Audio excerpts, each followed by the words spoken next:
your windows. Lock your doors. Keep your loved ones near. Time is running out. It's here for fear.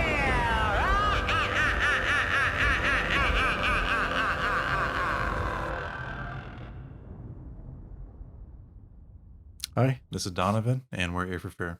And I'm Rick. And this is the podcast where we talk about scary movies or movies trying to be scary. Today we are going to be talking about 2015's The Final Girls.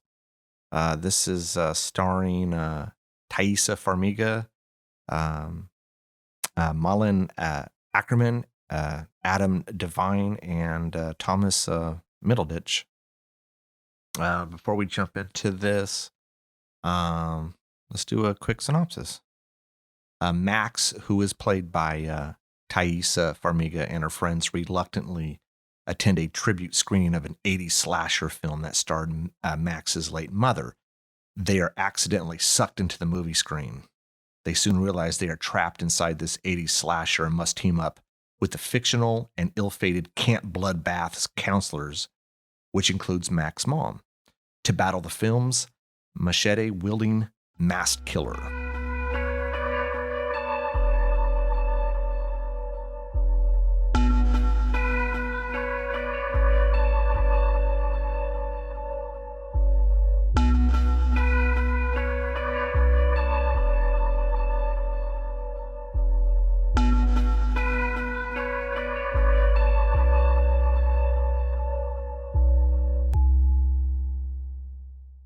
So you hadn't seen this before, right? Nope. I had seen this a few times. And You've seen this movie a few times? Yeah, this is probably my third time. I saw it a few years back with Andrea. I don't know. Someone had told me about it. I think I rented it or streamed it, and I really liked it. And then I think I bought it not that long ago on Blu-ray, and then watched it again recently. And I actually really like this movie. You had never seen it. What did you think? This is one of those movies where you need to recut this movie, and then you got a good movie here. There's a lot of like cool ideas in this film. There's a lot of scenes I wish just were like either cut down or cut out entirely. And just like in our last week's episode where I'm talking about, the movie just being efficient or not having scenes where they're banging you in the head with, hey, this is the relationship between these two characters. Forgot my point. Okay, so besides that part, like when the movie's trying to be fun, it's good. When the movie is just trying to like, hey, the mom and the daughter love each other. Let's spend 3 minutes so you definitely know that. So the rest of the movie works. That's where I'm like, do we really need to spend time on this, doing it in the most cliche way possible? I don't want to spend my time for you to check a box, essentially, just so the movie has some semblance of inner working, so the rest of it does work and function. The fact that Thomas Middleditch is spoilers for these movies. There's always going to be spoilers in these discussions. Yeah. The fact that Thomas Middleditch dies like 30 minutes in is a travesty. Quote unquote dies, right? Yeah. But he makes every scene better. He really does. He's awesome. The fact that he's like out of the movie for like a full hour, it sucks because then you've got these other people who do an okay job, but they're not Thomas Middleditch. Only a few of these actors pull their weight and make every scene as good as when Thomas Middleditch is in the film. So yeah, do I like this movie? Yeah, I like most of it. Do I like the entire film? No.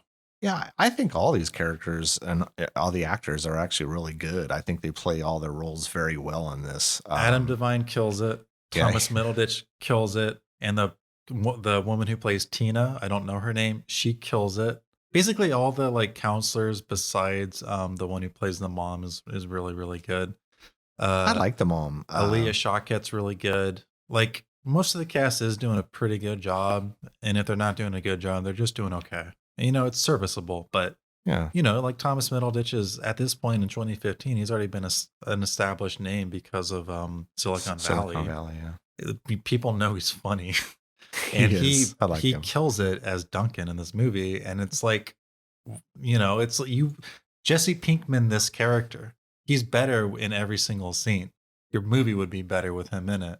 And it's just a shame. I feel like this movie would be like 20% better if he was in every single scene, Yeah, I but he's don't. not. I Or just, Adam Devine, like some combination of yeah, Adam Devine and Thomas Middleditch would have made this movie like, if it's at a 60% for me, it would be like 80% just with those yeah. two actors in every scene. No, Um, they are both really good in this. Let's before we jump into it, Thaisa Farmiga, she's the younger sister of Vera. She's been in a ton of stuff, but since we're a horror podcast, Bates Motel, a Conjuring series, Annabelle Comes Home. I like her. it's funny, if I'm thinking of the right person, I'm thinking mostly of Up in the Air with George Clooney. That's her, right? Vera Farmiga. Probably. Like she's really Honestly, good in I that. never saw the movie, so I'm sorry. But her younger sister is, I would say, the star of this. She's been in American Horror Story, The Nun. She's that. Who she reminds me of is a Jennifer Love Hewitt from the '90s. That's what she reminds me of here. I like her. Malin, is it? I think it's Malin Ackerman. I've seen her in other stuff. I can't think of. I liked her in this. I thought she was really good. Adam Devine, we know. I mean, he's been in Workaholics, Pitch Perfect, a ton of stuff, and of course we mentioned Thomas Middleditch. I like all the characters in this. I think they're all really good. I would say the one that I kind of thought was a miscasting was the boyfriend. Is that Chris? Is that his character? I don't He's too know. handsome for this role. I don't See the thing too jockey for me. I don't know. the movie is trying to be like, hey, we know how horror movies work. Let's subvert that, and then you just kind of fill in some of the roles with, yeah, okay, so this guy is just a cliche jock character with a crush on the main girl, and let's just hire the most handsome, classically good-looking guy in that role. Um, I don't know why that bothers me so much. Hopefully, by the end of this podcast, I will have reconciled that issue. But he's just okay. Like he doesn't do anything exciting in this movie. He's just kind of like the stick in the mud with the crush, who's kind of the like the foil to every stupid character in this movie, or every character that's just kind of going with the flow when they shouldn't, like Duncan. I don't know, like he's okay. Nina Dobrev is okay. To Taisa Farmiga as Max is okay. Thaisa. Yeah. Ackerman is okay. Like outside of like they're just okay. Like and it's not their fault. I think a lot of these characters are boring. Max is whatever. Nancy / Amanda Cartwright, who Ackerman is playing, is whatever. Amanda Cartwright is the more interesting character. Wait, is it Nancy that's the character in the film, or is it Amanda? I think Nancy is the character in the film, Okay. and Amanda would be the mother. Nancy's the more interesting character, surprisingly. Like Yeah. if they just played into like the tropes and we spent more time with it. Like the movie is doing a lot of cool stuff. Like one of my favorite scenes in this movie is where they're trying to run away, but they keep looping back. Yeah, And it's great. like that's a really cool camera trick where they've got it, going in a circle, and it's just repeating, and it's having a camera go in a circle, essentially like something you can't escape is a line of a circle because it just folds back in on itself. Like that's a great trick. That's awesome. I wish it had more stuff like that. I agree. That's the one thing I kind of wish they had more of. My only gripe, because I do really like this movie, is this Max and her mother, and these constant scenes with them, and they kind of tug on your tears, kind of tug on your emotions a little bit. That's okay once or twice, but they did it, 5 or 6 times, and I get it already. Yeah. Mother, we know. I mean, we could just jump right into it. We know, her mother dies early in the film, so I get that. But there's so much of that I would have rather have replaced it with some of the other, cliche and tropish type stuff, that we could have seen in this. So if The Final Girls came out in 2015, I forget when Cabin in the Woods came out, a few years prior at least. And that's a movie that's all about, this is how a horror movie works. Let's have fun with it. And let's break it down and see, look how ridiculous it is and how much fun it can be. Yeah. Because Cabin in the Woods functions as a horror movie as much as it does a deconstruction of the horror movie. Yep. Before that, you have Scream doing the exact same thing, except that's more satire than it is parody, So we've already have two excellent examples of, movies trying to do what The Final Girls is doing. If The Final Girls wanted to spend more time, like it has an amazing setup. I do love the premise Yeah. where, you get as stupid as it is how they got there. Yeah. Yeah. As like going into the horror movie, horror movie they're familiar with, like let's say you hopped into A Nightmare on Elm Street. Oh Or the yeah. movie that this movie's directly taken inspiration from would be Friday the 13th. right, or maybe your sleepaway camp, right? Not so. Yeah, I mean, you sure a little bit of Sleepaway Camp, but this is mainly it's supposed to be a ripoff of Friday the 13th. Right. That's really what this with Jason, not with Mrs. Voorhees. So Sure. this is from this is part 3 on. So imagine that you're in there. How do you survive? How do you get out? We're established the rules of this place. They can't die.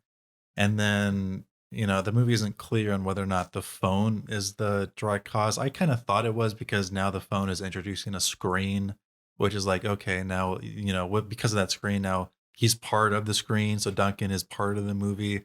It's not like clear. Like, so maybe the rules were always either fluid or not well established early on. And maybe they were always able to die. But, it's, they couldn't die, now they can. How do you survive? We've all thought Yeah. about it. Like, if I was in this horror movie, I wouldn't split up. I would have a bunch of guns or weapons from somewhere, and I know exactly how to use them, and I would set traps, all this stuff. So this movie is working on an idea that a lot of people have toyed with, and whether they're getting high or drunk or just on having a general meal, and like, okay, I watched this. Wouldn't it be fun if, this is a great what if movie.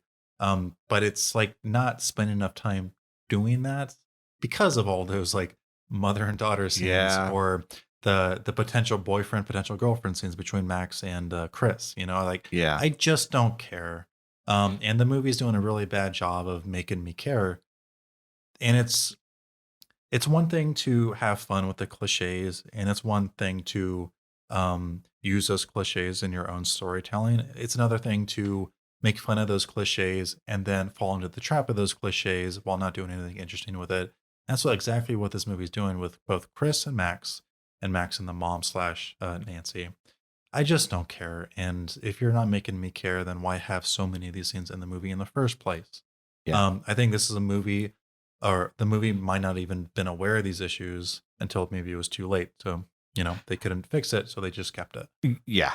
I mean, great idea. I think it's just a phenomenal idea. I love it because I've seen so many horror movies, slasher movies, and I would do this or do that, and so I think the fact that they're playing on that is really cool. A few 2 or 3 less scenes of the mom and the daughter and the boy, Chris and Max, and more of the other stuff. I think, like I said, I still really like it. I think less of that, you probably would have liked it a lot more. For me, again, there's a good movie in this movie. What always, like, the reason I'm mad right now and upset is because of that fact. There's a good movie here. It's just mired by these issues. One thing that always bothers me in movies with great ideas, and this is a movie with a great idea, is that they're not exploiting all the clever stuff they could have with the setup. And there's hints of them obviously playing with the setup in a fun way. Them trying to escape is really great. The opening scene with the movie resetting every 92 minutes is great. That's awesome. I Them love seeing it. the credits is great, or the title cards is great. The narration, the fade to black, where it's kind of like pulls of like this knifey liquid coming down, transitioning to the black and white footage. Yeah, There's plenty of good ideas here, but there is. there needs to be more. And if they just spent more time on it, let the movie cook, I think it would have been better. If there was more hard decisions, let's cut this, or they just spent more time on these scenes, because these scenes do feel that almost insincere to me. Like, they're checking off the box. This is their relationship. But they're too long and they're too numerous for it to be. Yeah, rewatching it today. I agree. There just too many of them, and they went on a little long. We've already established their relationship. Obviously Max misses her mom. because she's now dead. But we get all of that.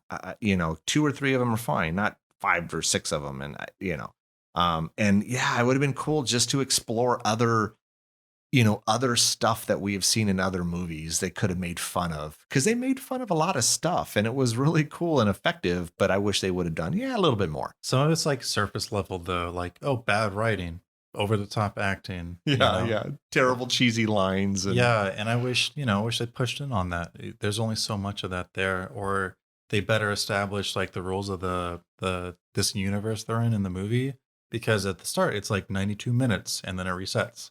But obviously 92 minutes is happening a lot. So, but they're not resetting every 92 minutes. So what's happening in that time is a different from their perspective, and it's still resetting every quote unquote 92 minutes, but it feels different because now they're quote unquote part of the movie. So they're seeing the scenes where there are no scenes, if you know what I'm saying.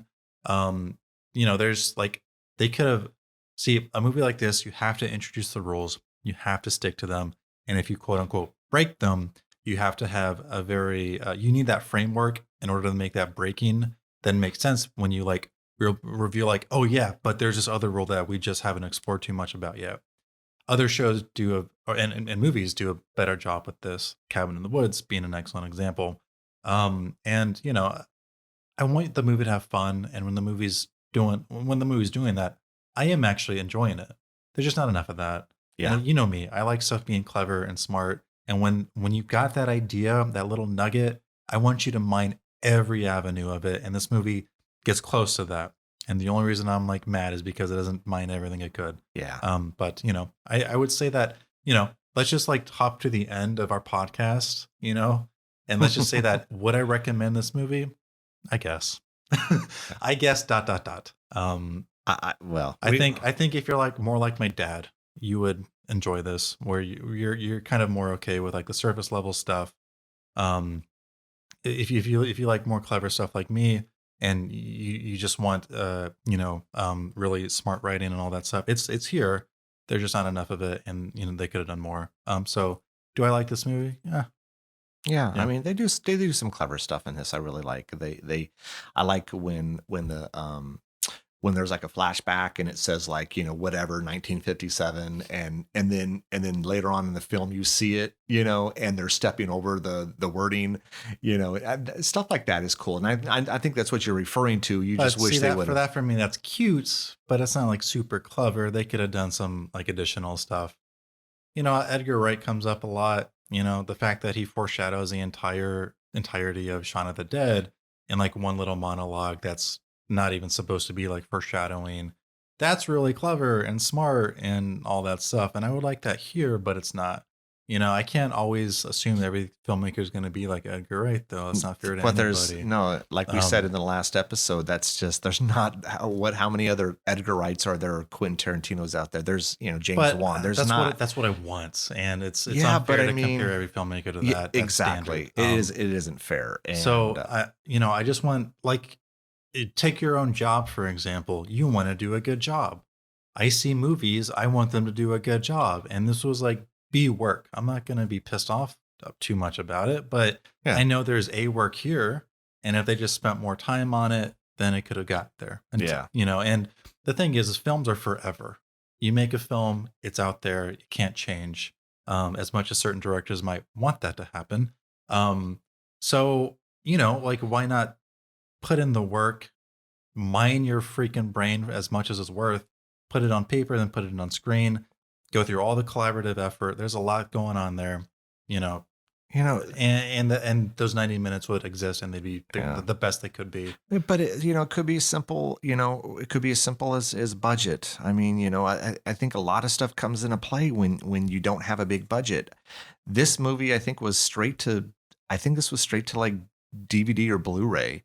I could have swore this one like directly to Netflix or something. I don't know if it was. No, I don't think it was straight to Netflix, but I think it was straight to DVD. It had or a limited theatrical run, which, that doesn't mean much. And then it went through video on demand by Stage 6 Films and Vertical Entertainment. I first remember hearing about this movie for Netflix, but it doesn't look like it was partnership with Netflix. I don't think it was.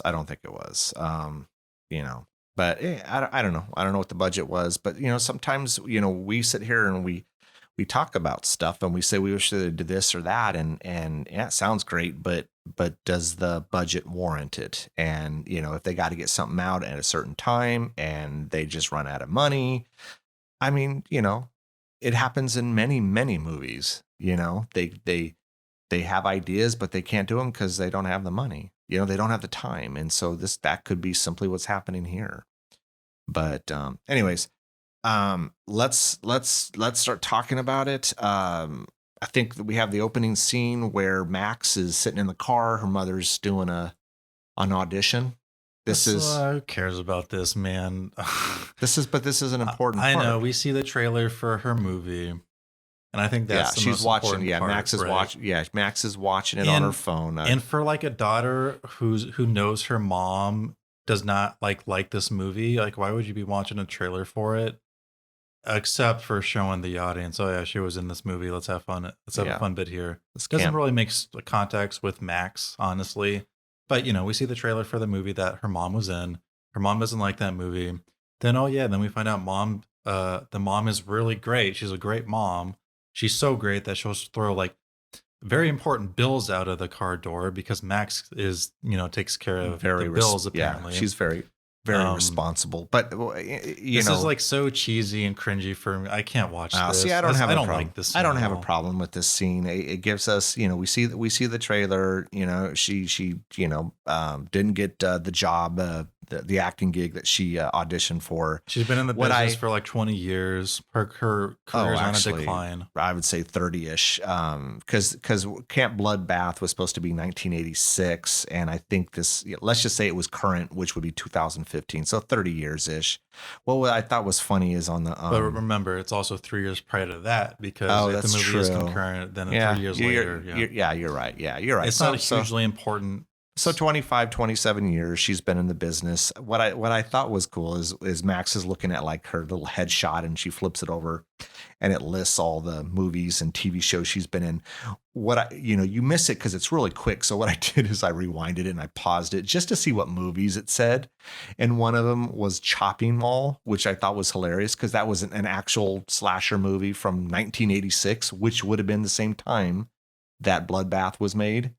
So it was an actual movie. I thought that was a cool little, let's insert that in there. But, if you don't pause it or read really fast, you're going to miss it. But so she audition doesn't go well. She says something about, they only remembered me, or remembered me from that one movie. From Camp Bloodbath. Yeah. But I love she says something about don't ever do a slasher film or something like that. If you ever become an actor or something, and I think she's something I wouldn't be caught dead doing one of those. But here we are doing this kind of horror movie. I thought that was cool. I always feel bad for actors like when there's like a meta commentary on the nature of movies and being an actor, and they're always like, oh, I would never be an actor, or I would never do a slasher movie. But that's what the actors are doing. And I'm like, why are the actors like kind of like almost slamming themselves? This is supposed to be a joke, but it doesn't feel like a joke to me. And I'm like, I mean, is anyone having fun saying that? You know what I mean? Yeah. Oh, anyway, that happens. And then the mom dies because they get into a car crash, and then we get a flash forward. Yeah. She's living with her aunts, and then we get to meet what's her character's name? Max's friends. So that's Aaliyah Shawkat, and she plays Gertie. Is that Gertie? Gertie. Terrible name. Terrible name. For like a pretty cool character, all things considered. Even though that she's underwritten in this movie. Yeah. And then we meet Chris, and they're at at a diner because Max is failing her. She's doing terrible at school. It's the anniversary of her mom's death, the 30-year anniversary. Well, I think it's like is that the same day, and the film is that night? Yeah, I think so. Whatever. I think so. Yeah. Okay. And Duncan is the stepsister for Aaliyah Shawkat. Gertie. Stepbrother. What did I say? Stepsister. Yeah. It's okay. We know Duncan's a guy. As played by Thomas Middleditch. He's like, hey, Max, I know your mom's dead, but she's in this movie. So can you please show up to that? And he somehow knows it's the anniversary of the mom's death too. You're like, oh, sorry, man. Also, what a shitty time to have like a reunion. I guess it's a celebration, but then you're inviting the person to come back. I don't know. There's a bunch of weird stuff going on. Yeah. You know, for her, it's still raw. Everyone else is like, perfect time to celebrate her Well, passing. I don't know if it's everyone. It's really just Duncan's character. He's part of this fan club. Hey, Camp Bloodbath is a classic slasher. So, we're doing the screening. Can you come? And then I think he bribes her by doing all her homework for the rest of the year or something, papers, homework or something. I don't know. Yep, she accepts because she doesn't care about learning apparently. And then cut to we're at the premiere. Hey, Chris showed up because Chris, he has a crush on Max. Max has a crush on her. Cool. Also Gertie shows up. Chris's ex-girlfriend, what's her name? It's Nina Dobrev. Oh, Vicky. Vicky shows up. She shows up with another guy. The guy is just, arm dressing. He's out of the picture really fast. Really fast, yeah. And then they're all here at the screening. The movie starts. We get to see a little bit more of the movie. And this fake movie is actually pretty fun. I kind of wish we got to see more of it. It is pretty fun. Adam Devine is fucking great as like He's this fucking douchey awesome, camp counselor. He just wants to fuck everybody. What's the line? I'm a cherry thief. No, I actually love his reading of hey guys, we're here, or whatever the fuck he says. I don't know. He's great. He's got that little doofy, he's got that little cheesy tattoo on his arm. Well, what is that? Oh, it's a cherry, because I'm a cherry thief. Yeah. I just think it's a real cheesy, I could see that being said in the 80s, Yeah. So, there's a fire that happens in the movie theater. And then, hey, they're trying to escape. So, we all know that behind the projector screen, or that whatever you call it, the big screen, yeah, there's space behind it. So let's escape through that way. What they didn't expect was... there was supposed to be a door. Right. What they didn't expect was a magical portal to movie land, a la like Wizard of Oz. So that happens.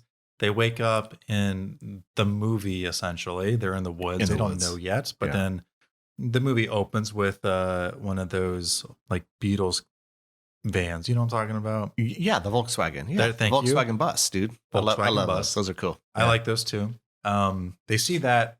They're just they're stuck here. 92 minutes passes. They see it again. They're really stupid. Duncan's getting this though. Duncan's smart. He's a great character to have throughout the entire movie. 92 minutes passes again, and then Duncan's like, okay, I got a plan. Let's hitch with these guys. I think we have to follow the movie. Also, he's just a huge fan. He wants to see it from like he wants to be part of the action.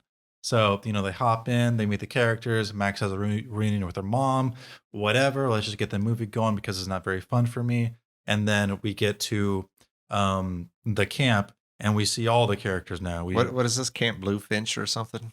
I'll be honest. That's kind of do you like that name? I don't care. Yeah, it's whatever. I just thought it could give me like a sleepaway camp, Yeah, it could have been like a cooler name, Camp Bluefinch. I don't know. It just was like a lost opportunity. Maybe it's some like super and like deep cut inside joke that I don't get. Maybe it's possible. I didn't look that up, so yeah, it's possible. But yeah, they get to the camp. It's a cool looking camp. They got the elevated cabins. I'd like to go and check that out. Too bad the movie doesn't really do that. We kind of only see a few parts of the camp and only like a couple in indoor stuff. Yeah, that's true. But some of the characters are so funny though. I mean, and I wish the movie spent way more time with them. So we get to talk more with Adam Devine's character. Well, it's the character's name, Kurt. Yeah, Kurt.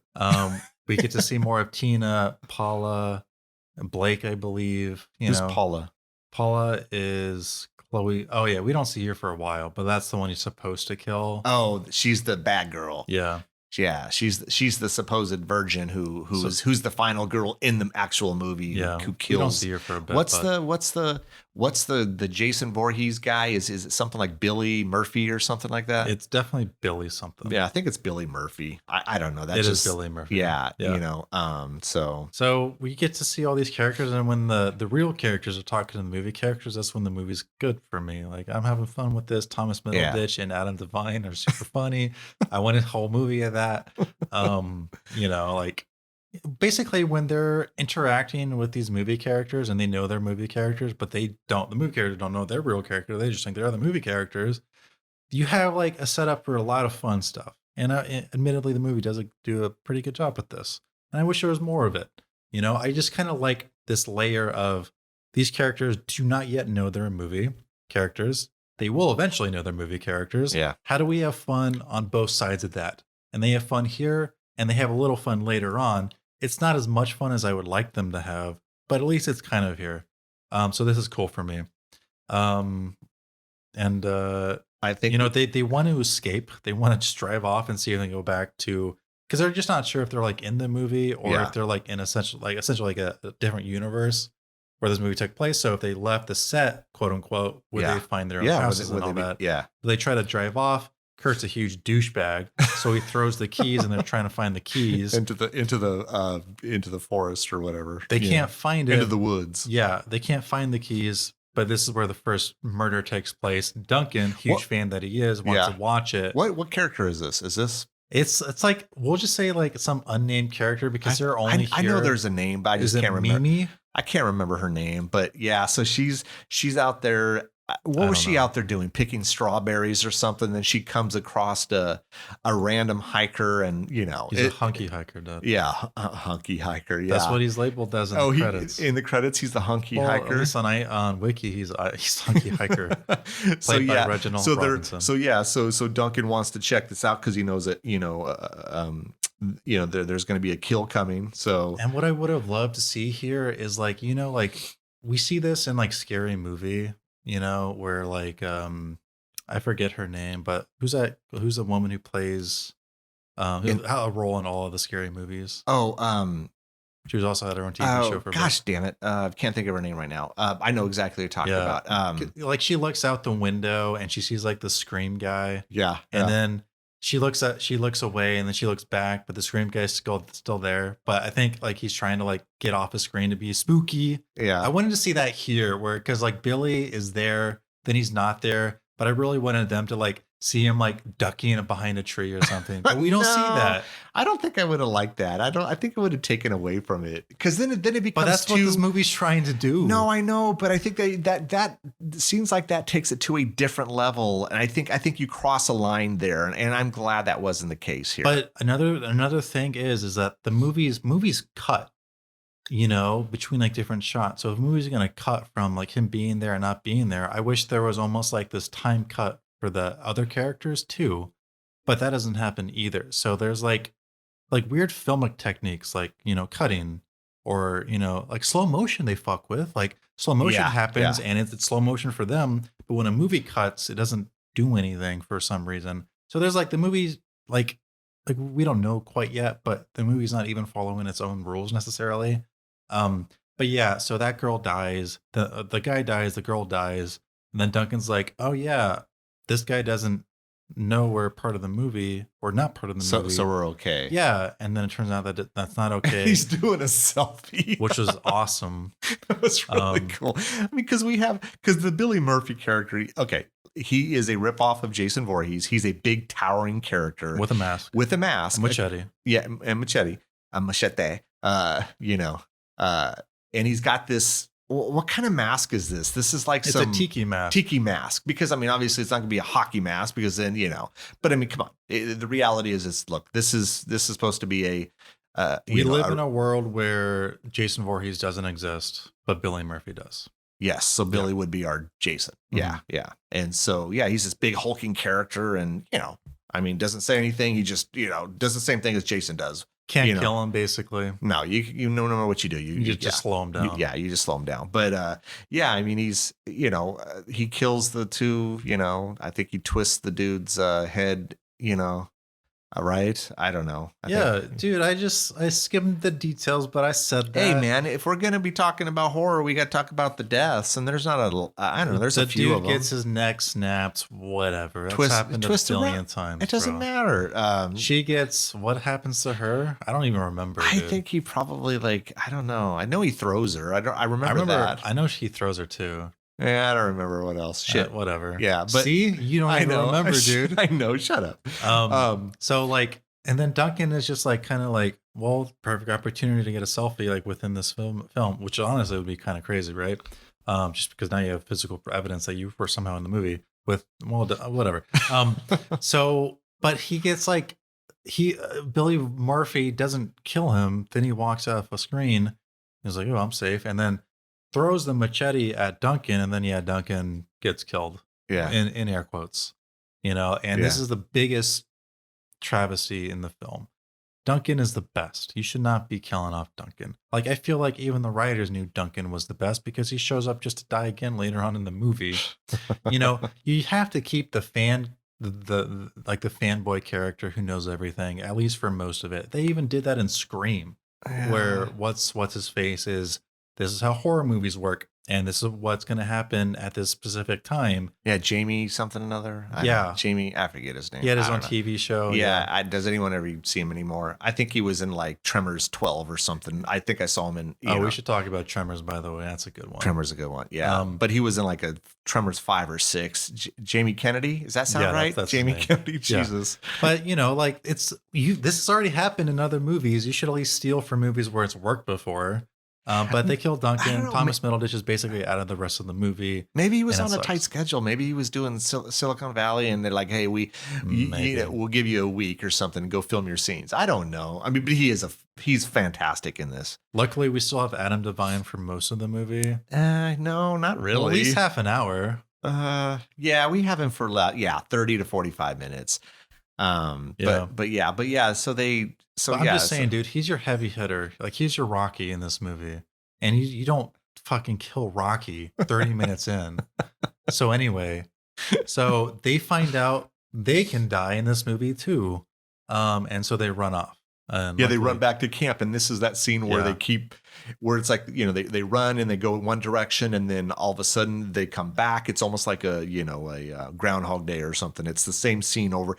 Elm Street did this in part 4.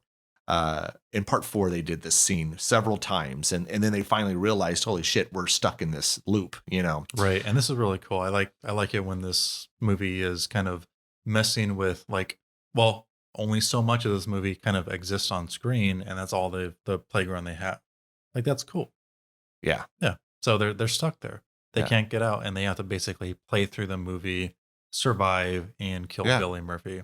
They don't know how they escape yet. They're hoping maybe Billy is the answer, killing Billy. Well, I think their idea is to stick with the one girl. I forget her. Reach the end of the movie, so to speak. Yeah, and I think what their idea was, let's stick to the side of so and so because she's the final girl in the movie. So, you know, we'll be okay if we stick with her. Yeah, you're talking about Paula. Is it Paula? Yeah, because, you know, in the movie she's a virgin, and, you know, she's the one that drives the Firebird. Yeah. Yeah. Like, she's not your typical virgin because she's like a bad girl. She does drugs, but then she's like, oh yeah, I'm going to save myself for the right guy or whatever. Like real 80s stuff. So yeah, that's their plan. And then they find out that, what happens, man? Well, they do the, so they tell the counselors, hey, look, this is what's going on. And then they have the flashback where Nancy's character tells the story of Billy Murphy on 57 and what happened, and the counselors played a trick on him. They threw like firecrackers. It's not even like a trick. It's just straight up like abuse, you know? Yeah. Like they just basically set him on fire, like tiny little explosives all over his body with a firecracker. Yeah. You know? And he took like I think 8 or 9 months to recover because of all the burns. And, you know, during that time, he had developed this hatred for the counselors. But anyways, Nancy's character is telling the story. So there's the flashback. And then, in the flashback, is this where Gertie, you know, she's watching the flashback and there's a kill and the blood gets splattered on her face. And so when the flashback ends, everyone, at least the counselors in the movie, are staring at her like, holy shit, what's going on here? And then everyone goes crazy and they run out of the main cabin. Also, like, from their perspective, it's possible that they just disappeared and repopped into existence, you know? Yeah. I mean, we don't know. Like, again, this is like an idea the movie could have played around with, but they don't. Yeah. So then they run out of the cabin. Kurt, which is Adam's character, and then this supposed to be the final girl, hop in her car and they drive off, because they're like, well, we're getting the hell out of here. And then Duncan's, oh, I'm not dead. Does he still have the machete stuck in his side? No, he doesn't have the machete stuck in his side. And they ended up hitting him and killing him. And then they crash into the post, the post for the sign for the camp. And Adam, or Kurt flies out the window, dies, and then the car explodes. And Paula's dead too. And so Paul's dead, and so she's supposed to be the final girl. So okay, well, plans change now. Yep. And then the second travesty is this film. Now Adam Devine is dead, and now you've got like the two funniest characters in your horror comedy, and they're both like off screen now. Huge bummer. So yeah, now what's the plan? How do we escape this thing? We got to kill Billy. What are we gonna do? Let's create a whole bunch of booby traps. Yeah. And this is basically what the remake to what is it, Halloween, with that's basically like the last film, like the last scene of like the Halloween remake, like the one that came out a couple years ago with Laurie, and just having a whole bunch of traps in her house. Yeah, it's kind of like that, where Laurie learned her experiences. Well, I mean, or like again, if I was in a horror movie and I had time to repair, I'd have all these traps and all this stuff to stop the guy. So that's basically what they're doing here. I mean, they did booby traps in Elm Street. I mean, Nancy or Heather Langenkamp still trying to figure that one out, how she prepared all these booby traps in like 20 minutes, but whatever. We can talk about it another time. But yeah, booby traps, I don't know, arrows and deer horns. Like the plan is to get him stuck on the door, get him caught in a bear trap, light him on fire with arrows, / blow him up. And then hopefully during one of those opportunities, kill him with his machete, because the only way you can kill him, supposedly, according to Duncan, is using the machete. Probably Duncan said it. Yeah, machete, whatever. Machete. So that's the plan. They do all the prep work. And again, Edgar Wright, I'm a broken record at this point, but man, is he good at doing that stuff? He's really good. And this movie is just kind of like, just kind of going through the motions. And then it gets interrupted with like, oh yeah, Max and Nancy are huge friends, but Max can't like tell her that's her mom because she doesn't know what would happen. So she has to like skirt around the issue and just say they're best friends. And even though they've only known each other for like an hour, that she basically is in love with her. It's true. Like I'm like, dude, just let's move on. I don't want to watch this. I get it. We're like taking away the pacing of the movie now. But that's eventually over after like 5 minutes, and then we're back to like the trap stuff. Yeah. And during all this time, like it's they're basically keeping the actors, or the movie characters, from like engaging in sex or sex acts. So no stripping, no actual sex, no making out, none of that stuff. Yeah, because if they do, Billy will come. Yeah, they're afraid of summoning Billy, and that's a funny idea. So like Tina, who's like like the sexy ditzy character, like they cover her up in like oven mitts and a sweater, and on top of the sweater there's like a life jacket. They tape the oven mitts to her, just totally stopping her from anything. They duct tape it. Yeah. Like the person who plays Tina, Angela Trimber, she's fucking awesome in this. She's really good at this. Yeah. Like for the heavy hitters for me, Thomas Middleditch, Adam Devine, Angela Trimber.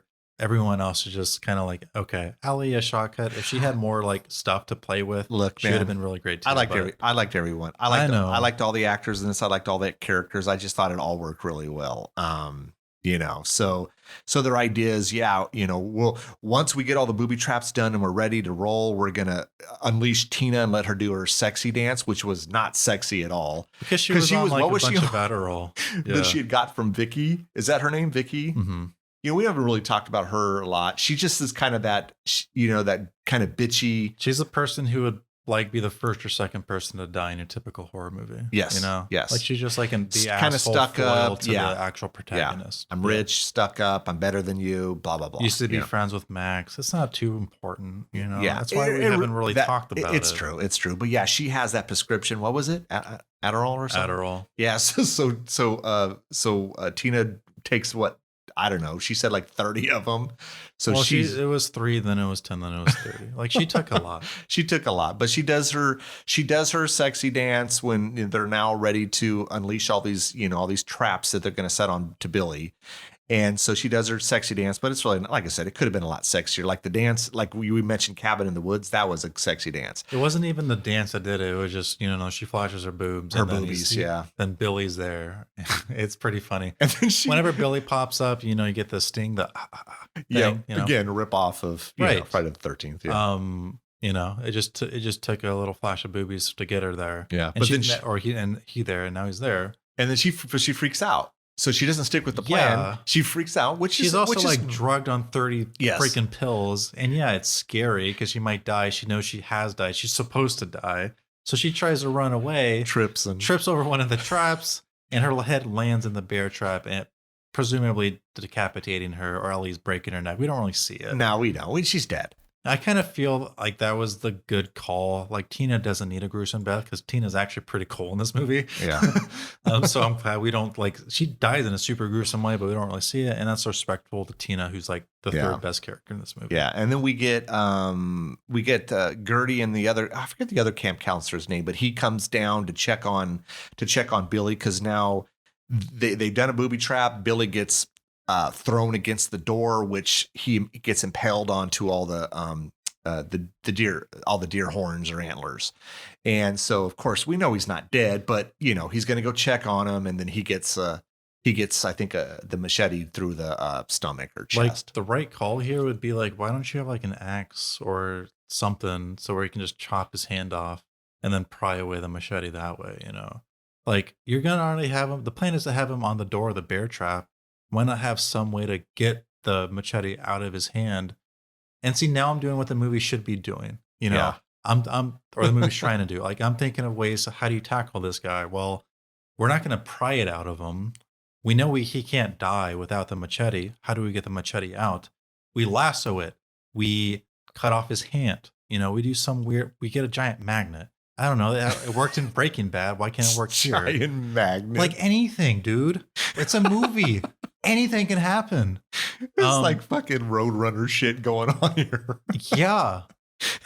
Well, I don't know. Like, I don't know. Like, again, most of this movie kind of works for me, but it's like, well, I mean, they could have gone a little bit further on it. Yeah. But he dies because, 2 minutes earlier he kissed Gertie, so he dies. And it also like dooms Gertie, right? But like, the movie isn't very clear. We know these characters have all had sex besides Max, and supposedly Nancy. Yeah. So I guess the fact that they've had sex outside of the movie dooms them. We're not super clear, but then Chris lives, and then it turns out at the end of the movie they all live. Anyway, we'll talk about it. Yeah, but but the trap doesn't work. Billy, of course, Billy escapes the trap. They shoot him with arrows. They light him on fire. They blow him up. During this time, Gertie dies. She gets stabbed. And Vicky dies. Vicky dies because, they sacrifice themselves by blowing themselves up with Billy. Slow motion happens. I love this, though. I love this scene. Okay, so rewatching this is cool, man. This is some like fucking John Carpenter, synthesizer shit. He's, there's the explosion and he flies out of the window in this cool slow motion. He's on fire. I fucking love this scene. This is a cool scene. It's cool. It looks cool. It awesome. Does. It really does. Why can't we have more of this? I don't know. And they're like talking because it's all slow motion and they're like, what's happening? And they're doing it slow. I just thought it was really kind of funny. I don't know. It's just a cool idea. And so, Billy flies out of the, house. He's not dead, of course, because he's not going to die. And he chases them. And I think they do some cool scene with like they're getting ready to get killed. And, do a flashback really fast, and so they flash back. That's a good idea. It also, is. like, why not go to the flashback and try to save Billy from getting, bombed in the first place? Right. Why wouldn't you try that? I was thinking that. Why wouldn't you? You go back twice. The first time it's like, okay, I don't know what's happening. Second time is we've already exhausted all our options trying to kill Billy. Let's try to save Billy. What the fuck? Please try that. Then all this doesn't happen. Yeah. And how does the movie grapple with that? With this like time paradox shit? Like, I don't know. That's some Back to the Future shit going on. Exactly. And I was actually thinking about Back to the Future like while watching this movie, and that's a movie that does like everything right. Oh my God. And this movie only does some things right. And I was like, well, here's another opportunity. It's like, do they not want to explore it because they were lazy? Is that just not the movie they wanted to make? And if it isn't the movie they wanted to make, why would you want to make a movie that's less good than it could be? And that's where this movie isn't working for me because I wanted more. But you know, they retreat to the flashback, and then they get a little bit of they see, you know, Billy's kind of like hideaway place. Yeah. We'll Yeah. we'll revisit in a little bit. And then they get out of the flashback, and then Chris gets stabbed, and then, you know, they run away. Nancy Yeah. is carried away by Billy. Chris and Max go to some like abandoned like cabin. No, Leaves. it's a church. It's a church. Yeah, Oh, it looks whatever. it looks like a church. Why is that looks there? like an old timey church, like that you would see in the Waltons or some shit. I don't know, Little House on the Prairie or something. Sure. I don't know. Yeah, But I mean, so yeah, Chris is dying, and you know, and she's like, you know, he's like, "Don't leave me, I don't want to die alone." And Max is like, "No one's dying the rest of the night," or some shit like that. So she goes and you know, and goes and finds Nancy's character at this, I don't know, this cabin. And of course, there's a bunch of dead bodies there. There's a fight with Billy and Max and Nancy, and you know, so I think Max she gets stabbed here, you know. Yep. She tries to kick some ass, you know, but I mean, come on, man. Billy's this She's not hulking, the final girl yet. She's not so the she final doesn't girl have yet. superpowers yet. And come on, man. I mean, he's this big fucking hulking creature, you know, person. So, you know. So, but they escape. They go back to the church. They have another like 30-minute scene where like Nancy and Max are talking. Max lets up that, "Oh, you're my mom," or whatever. And then it's like, "Oh, we're best friends now." Like, "Okay, I'll sacrifice myself so you can make it out alive," blah, blah, blah. Whatever. All right, let's just get to the good stuff. That happens. And then, you know, Nancy summons Billy by doing a sexy dance. But I like how they brought, you know, Betty Davis eyes back into it. Didn't you like that? I like this part. Yeah. But it's like, you know, like I like the meat in a sandwich. I don't necessarily like the bread. That's just the way to get to the meat. And here it's like, well, even the bread isn't enjoyable. Like the texture's all off. It's like wet or something. So it's soggy bread. Is yeah, the bread exactly. soggy? Yeah. But you know, the actual dance, summoning Billy, her sacrificing herself, that's all cool. I like that. And then now she's the final girl, Max. So now she becomes Superman, and she's able to go toe to toe with Billy. And yeah, they have a fight scene. It's all right.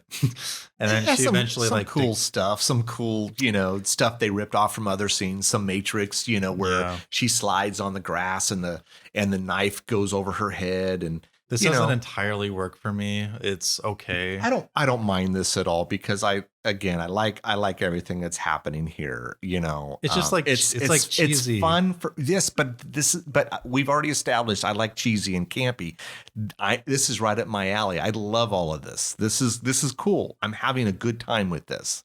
She chops off his head. I was really because like Duncan describes earlier in the movie, like in like a funny way, like, yeah, this is how he dies. Like he tries to stop the machete, cuts off like his part of his hand, then the machete goes through his face. Cop cuts off like half his face at like an angle, and then, you know, Paula, the original final girl, was supposed to like punch him. You know? Punch the machete up or something like that. I thought it was just like punching her hand through like a decapitated head or something to pop it off. Maybe. I don't. It's not important, but I was really hoping that would come into play. But it's like they didn't do that. I was like, okay, why do you set it up then? But I mean, she just chops off the head. She chops off. Yeah, she stabs. But like the way Duncan described it, does it not sound cooler than just chopping off the head? Yeah. So it's like, why describe it in such a funny way, drawing attention to it, and then not do it? But because she wasn't originally the final girl, so because now that it's a different final girl, that's a cop out, bro. Then the death would change. You know, nah, dude. So anyway, she kills him. Hey, the movie's over. We did it. You know, we lost most of the cast, but hey, we're still alive. And so the movie ends. We see the credits. I like that part though, right? Yeah, it's like a real like Gremlins moment where like the reel just kind of stops existing and they're like in a white space almost, you know, like, oh yeah, there's no more film, right? Then they pass out, Chris and Max, and they wake up in a hospital bed and hey, everyone's alive. Everyone's alive. They're back to the real who do we have? world. We have Gertie and we have Duncan and we have we basically Vicky, have and we have all Vicky. the real people. Yeah, right? all the five. Yeah. Yeah. And Duncan is like stabbed, so it's like, and she still has the bracelet that the mom gave her in a previous scene. So it's like, okay, well that happened. It wasn't like a collective dream or something. You know, there's damage to prove it. And we find out. Yeah, it's not the real world. It's not the real world. It's a sequel. Yep. It's what's Camp Bloodbath 2. What was it called? Summer something. I don't give a shit. Oh, Camp Bloodbath 2 Cruel Summer. Cruel Summer. That's a good title. Which is a total fucking 80s song by what is it? Is it Bananarama? Which from Karate Kid. I love that song. But so yeah, and then we even have a sequel for like this own movie. Like if we wanted to do that, and that's cool. It's cool. It's fun. It's what I don't get is the rules of the universe. Like, why is this happening? I kind of want to know. I kind of wanted it to be resolved. Is Nancy in this movie because she's supposed to have died in the first movie? So that means no mom stuff here. Like because I don't think she was in the sequel. No, she wasn't because she died in the first one. Yeah, so she wasn't in the sequel. So she's gone. So yeah. So like, what happens here? Is it just supposed to just be a cool ending? Like, I don't know. I think so. I think that's really it. It's like, hey, it's not over. They're in the sequel, and we're gonna end it. And if there was a sequel to this, like, Thomas Middleditch has to survive the entire movie, man. Yeah, well, first of all, we know he wouldn't do a Final Girls 2, and neither would probably Adam. Actually, most of them probably wouldn't because they've gone on to do bigger and better things.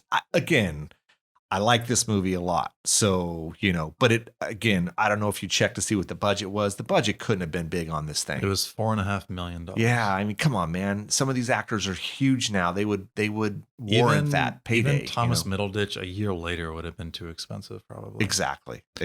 And by this time, Workaholics has been out for a while, I think, or maybe not a while, maybe a couple seasons of that, but he's done other movies. No, dude, Workaholics has been around for a very long time, even when this movie came out. It was. Okay. Mm-hmm. Okay. So yeah, so again, I'm cool with no sequel.